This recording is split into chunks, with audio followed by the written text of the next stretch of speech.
Halo guys, balik lagi di channelnya AZ Crypto World. Oke, kali ini kita akan bahas chart Bitcoin dan SLP ya, seperti biasa ya. Oke, di sini kita cek chart Bitcoin ya. Di sini gua udah tandain resisten yang cukup keras ya.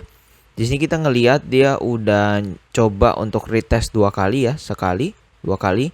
Lalu gagal, lalu tiba-tiba langsung jebol nih support kecil ini di sekitar 28 ribuan gitu ya. Lalu sekarang bermain di area sekitar 27 ribuan gitu ya. Sini kalau kita bisa cek garisnya, ada support mungkin areanya di sini ya, sekitaran week sini. Yang paling terakhir sampai dengan terakhirnya mungkin 26 ribuan gitulah ya. Nah, kita ngelihat kalau misalkan Bitcoin ini sebenarnya kan masih sideways ya di sini ya kemarin ya.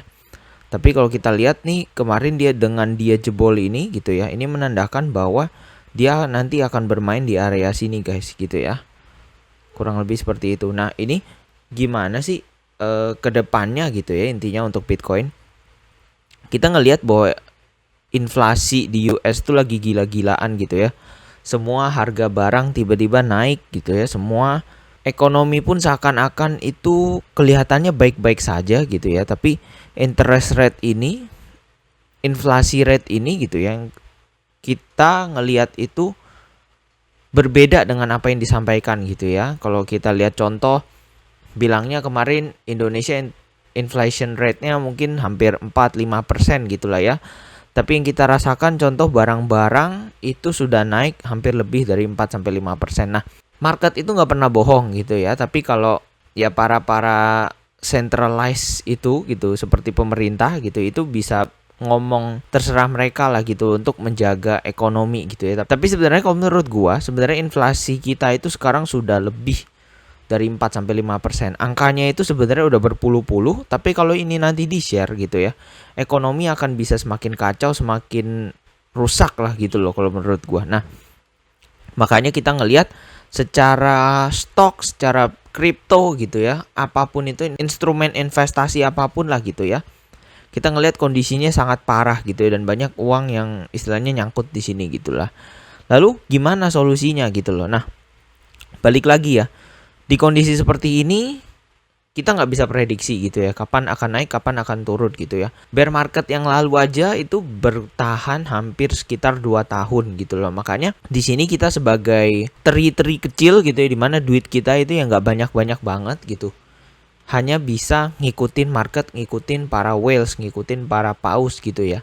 Jadi kuncinya di sini hanyalah kalian harus dollar cost averaging gitu ya, dimana kalian beli secara bertahap. Di sini di bear market pun gue mengingatkan untuk jangan buy the dip gitu ya. Maksudnya buy the dip apa gitu ya. Jadi contoh nih, kemarin BTC ngedrop sampai 27.200 gitu ya. Lalu kalian buy the dip all in di sini gitu ya. Nah, itu jangan pernah kalian lakuin di market kayak gini gitu ya. Karena kalau misalkan kayak kemarin kalian buy the dip di 28.700 gitu ya, kalian udah all in, kalian cek ya, sekarang kalian udah rugi lah, ngomong kasarnya seperti itu. Dan ini kita ngelihat secara chart potensi turunnya itu masih ada gitu loh. Nah, makanya selalu ingat untuk dollar cost averaging gitu ya. Mungkin buy the dip di sini maksudnya adalah jangan di HK full gitu ya. Jadi BTC ini target turunnya terjauh kemana sih gitu ya. Kalau gua ngelihat di sini, kita target mungkin bisa turun sampai 20.000 hingga 22 ribuan gitu ya. Nah, di sini kalau kalian misalkan punya uang yang agak banyak gitu ya, ini boleh dipersiapkan untuk beli lumayan di sini gitu ya, karena di sini banyak orang yang ngantri di sini, banyak institusi pun ngantri di sini gitu ya. Secara institusi pun mereka tuh sekarang lagi akumulasi semua gitu ya. Mereka membuat berita-berita yang bikin market untuk fear gitu ya, teri-teri kayak kita untuk fear biar jualan harga barang kita itu di bawah di sini, jadi jual, mereka yang ngambilin gitu ya. Nah, nanti ketika pump teri-teri ketinggalan, hanya beberapa teri yang kayak kita atau yang nonton video inilah yang keikut gitu ya. Jadi makanya gue selalu bilang untuk selalu dollar cost averaging di market seperti ini. Nah, kemudian juga untuk beli koinnya jangan koin sembarangan gitu ya.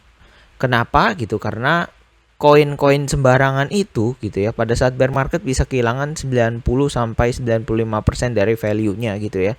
Dimana kalau kalian invest $100 aja mungkin di bear market sekarang sisa $5 gitu.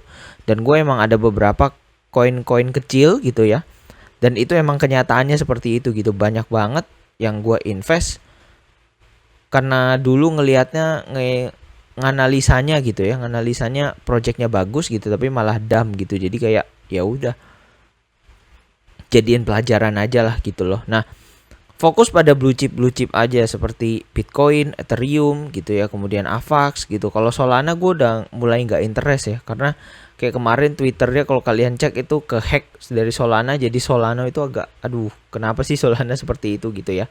Jadi mungkin sekarang gue mau suggest ke kalian gitu ya untuk boleh investnya ke Bitcoin dan Ethereum aja sih seperti itu, karena Ethereum kalau kita lihat dia akan melakukan update lagi gitu ya dalam jangka yang cukup panjang gitu, dan itu sih cukup bagus lah gitu loh ya.